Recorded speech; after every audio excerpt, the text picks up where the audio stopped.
I'm your host, Christine Marie, and I want to talk tonight about why we create, why we generate content, why showing up matters.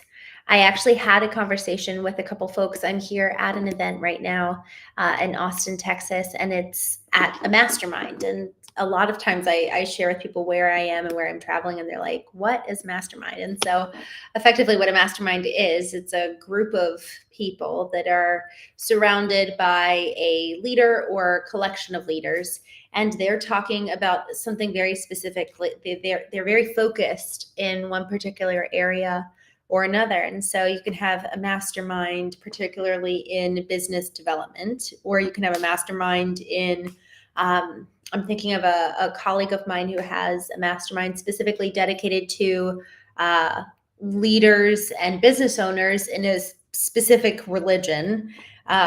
Another is a marketing agency mastermind. Another, even still, is a real estate mastermind. So there's a whole bunch of different verticals where people can join based on their industry. And the mastermind is effectively a dedicated time and space where people very much like-minded come and join this mastermind. And so three individuals started this mastermind that I'm here attending this week. And it's predicated on a book called Driven. And it's all about how, when you really study the psychological makeup of the mind, there's categorically been 10% of people that just have a different psychological profile. And their mind is very different in the way that they see the world and the way that they engage with the world. Effectively, when we all, in the kind of more primitive days, we were all kind of segmented into hunters and gatherers. And as the world progressed, and as we stopped having to hunt so much for our food, and we kind of progressed into farming and cultivating and tilling the land, he uses that example of hunters versus farmers. And what he's found with this kind of psychological profile is that 10% of people are just so driven and so aggressive, and they don't fit into kind of the mold of the farmer, whereas most other people will kind of just go with the flow and do as is normal and what's expected of them, what they're effectively told to do. And this group is called Driven because it's based on that book, and they boast that this group encompasses the 10%. And it's a really, really interesting room. It's such an interesting room because people will ask you the hard questions in addition to encouraging you and really pumping you up and helping move forward. And someone asked me today, they said, why are you going live every day? And they were asking how many people I have viewing and attending. And it reminded me that it is so incredibly important, that what a blessing, one, it is to have people who challenge you, people who will ask you the hard questions and really challenge your why at the core. Because if we're not clear on our why, we're going to get burnt out. We're going to be doing it for the wrong reasons. And we could very well end up getting resentful of the very thing that we're doing that used to be fun, that used to be play, that used to be something exciting for us, because we were never clear on our why to begin with. Therefore, it cannot sustain us when the going gets tough. And so I was asked these questions around why am I going live and what are the metrics, and just am I effectively succeeding in going live? And it was such a great opportunity for me to sit back and remember my why, and also recognize that this gentleman asking me these questions, he and I both have very different goals when we show up online. His goal is to make money, and my goal is to, there's a couple different reasons. One, it's to make impact. At the end of the day, it would be probably the most meaningful thing to hear, to know, to really make a tangible impact, that the words that I speak, that the lessons I've learned, the pain I've gone through is alchemized. And there's an element of redemption in pain being turned into beauty, and the rising from the ashes, the phoenix coming forth, the caterpillar turning into the butterfly, how when you've gone through the fires, on the other side is redemption. It's gold.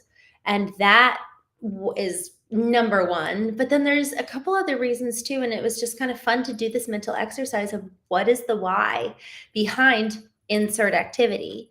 And y'all, this is such a worthy endeavor. And so as I kind of am moving through, why is it that I've been going live every day? I welcome you to join me in considering an area in your life that you actually really ponder and question why. I've been going live for almost 140 days now. And there have been moments where even tonight, I was tired and did I want to go live?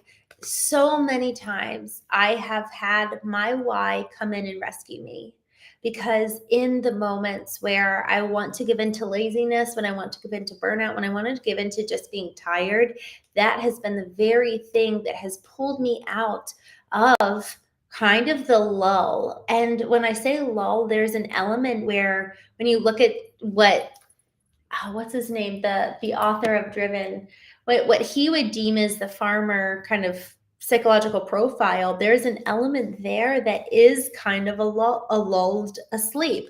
They're not active. They're not really being super participatory in their lives.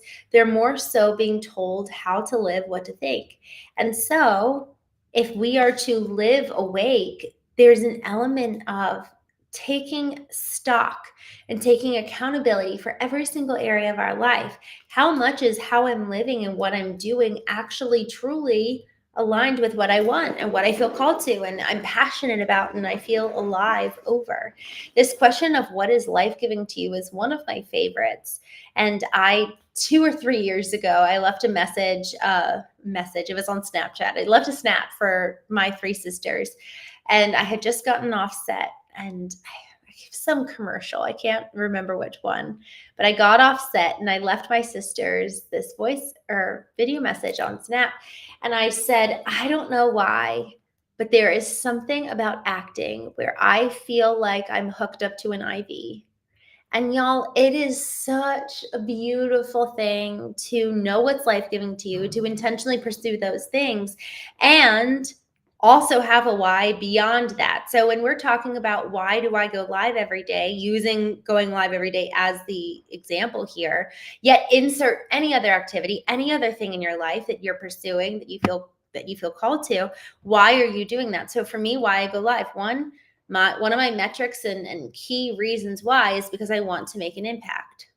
Number 2, it is life-giving for me. There's an element where there's so much joy that I find where I get to go live and I get to share and continue to cultivate the things that are on my heart and in my mind.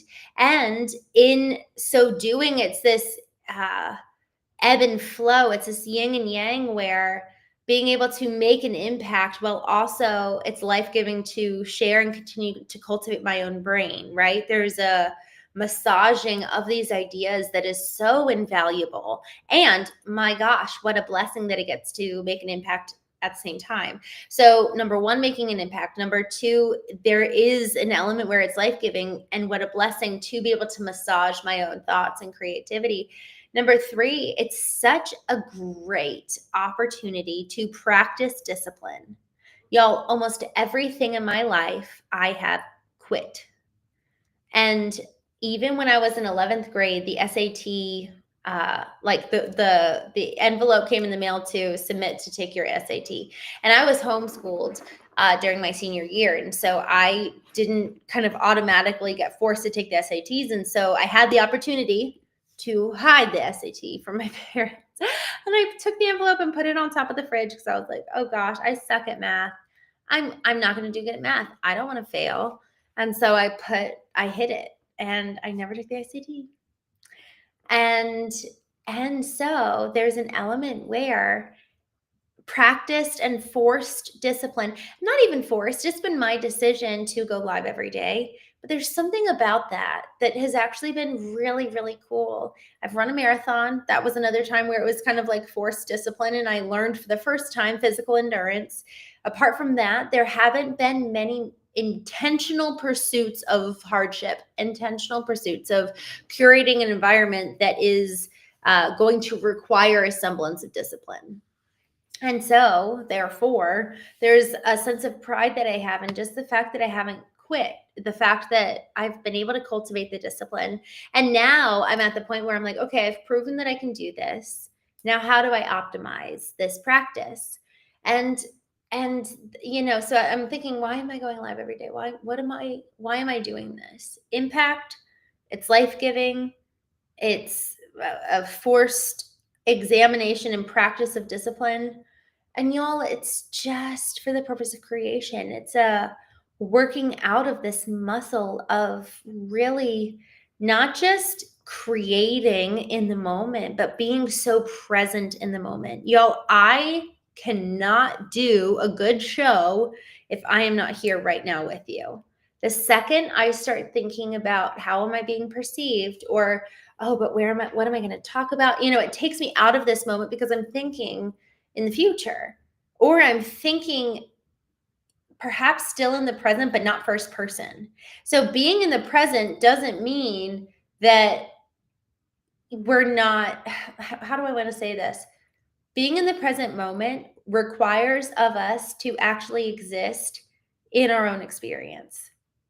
And even as I say that, this is why I love this show. I've had so many revelations about life. So here's one that I just had. If I want to truly be present, I have to be existing in my own experience. And there's something about this that I want to laugh and cry all at the same time. Y'all, I have existed for so much of my life in someone else's experience. That's so ironic to put it in that phrasing and have this realization, because this concept of waking up, I've talked about this a lot. I talk about it in my book, yet I've never thought about it from this angle of waking up was effectively moving from their existence, their experience, their position in the world to mine for the first time. And what a radical difference it is to see the world through my eyes, not through someone else's. And y'all, this is so beautiful. This is so, so, so beautiful, because I read this book by David Brooks called The Second Mountain. And it's akin to this, what I was just sharing. And he talks about the first mountain is one that so many people go up, and it's what do I want, and what are my dreams, and what do I want to pursue in my career, and all of the kind of my pursuits, until something somehow occurs in life and you come off the pinnacle of the mountain and you sit at the valley and you're like, is this all there is? Just the vain pursuits, just doing what I want, is this all there is? And then all of a sudden in the horizon crystallizes the outline of the second mountain. And then you move towards that second mountain and you realize as you climb up it, oh my gosh, there's community, there's all these people. I get to serve, I get to love other people, and therein I find life. And in this second mountain, we come to truly value and experience community at just such a rich, life-giving way. But in my experience, I kind of grew up on the second mountain. I grew up with a predisposition towards what do other people think? How can I serve? How can I love other people? It's all about them. That I've had to work backwards to get to the first mountain. And now I'm coming back to the middle of, okay, how do I exist in my experience and also exist in theirs, and understand what it's like for someone else to experience pain or experience emotion? And I can sit in both. I know how to honor both, and I get to choose, how am I going to make my next move considering my experience in theirs? And that's really powerful, so that we're living with intention rather than out of autopilot. And that, when we think about living awake, I just love the concept of living awake is effectively putting yourself in your own experience, perhaps for the first time. And that really is what it felt like when I came to look in the mirror that summer day in 2021, where I saw myself and I was like, oh my gosh, I've been living as a non-person. This whole time I've been living as a non-person. And in that realization, there is so much incredible freedom and opportunity to then activate the power of choice of, well, then how do I want to live? How do I want to How do I want to live and how do I want to be remembered? This is where legacy comes in, where you and I must answer this question of how do I want to live so that at the end of my life, XYZ is said about me. And you and I get to write our own eulogy. And our eulogy at the end of our life gets to form the direction for us to then work backwards and say, okay, I want to, that's my target. That's my goal. Okay, what steps and decisions do I need to be making today to get me onto that path for tomorrow? And y'all, this element of choice is incredibly powerful. This gentleman says, in between stimulus and response is choice. And so there's anytime somebody hurts us, anytime someone insults us, anytime we're activated or upset, that's a stimulus. Choice is what happens immediately after that stimulus, right before we respond. And that is so often where our power is. And yet we can forget that we have that power because default autopilot is that we immediately react based off of what is subconsciously in us, where we've got these kind of default programs running. It's like, oh, if I touch a hot stove, ow, that's an example of a hot react or a reactive subconscious moment to something that we kind of already know it's hot, and we say ow before we even touch it, right? We just know it's going to be hot. And so what would it look like if instead of acting in accordance with all these pre-planned responses, we would actually take a pause and be like, what do I think about? Religion is a really good one for us to consider. You know, what do I think about God? Who have I experienced God to be? And then another is even your profession. You know, I see here, you know, what is digital marketing? On YouTube. I love that question because there's so much opportunity when it comes to digital marketing. And there's so much opportunity when it comes to the exploration of even honestly digital assets and digital currency and this revolution that we're in with artificial intelligence coming on the playing field. And so when it comes to digital marketing, my gosh, there's so many different ways to describe it. You could think of it kind of in two different ways. One, digital marketing is everything that is going out from a company. So I'm sitting here, I have my business, and anything I put on in the digital world from me, that's one form of digital marketing. So that could be email, that could be social media, that could be my website. So I'm putting content out into the world, trying to tell people about my business, trying to sell you. And then the other way of digital marketing is that I am going as the customer to go and look for a business or for a product or for a service. And everything that happens in the space between, it's kind of like stimulus and response. Everything that happens in the space between the business putting themselves out there, looking for a customer, presenting themselves, and then the customer coming and engaging, looking, searching for a product, offering, or service. The entire conversation, the entire engagement, everything that happens between those two parties, and just all of the advertisements, because it's not always that they're going to engage the customer and the brand every time. The customer may come looking for just a fun online experience, and then they'll get an ad served to them. Well, they're not ready to buy, but that technically is digital marketing. So as customers, we're getting served digital marketing all of the time. And it's really any touch point online where a brand is reaching out to a customer and or a customer is proactively seeking for a product, offering, or solution for their problem.